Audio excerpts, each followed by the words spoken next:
বৃষ্টির জন্য নামাজ আদায় করেছেন ধর্মপ্রাণ মুসল্লিরা।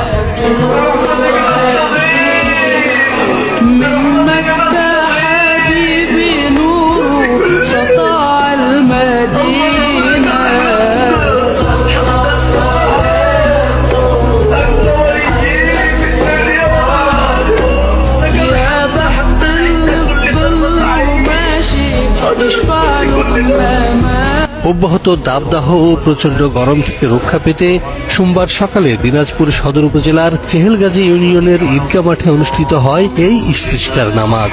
আমরা গুনাহ করতে করতে আল্লাহ তাআলা আমাদের উপর সন্তুষ্ট হয়েছেন।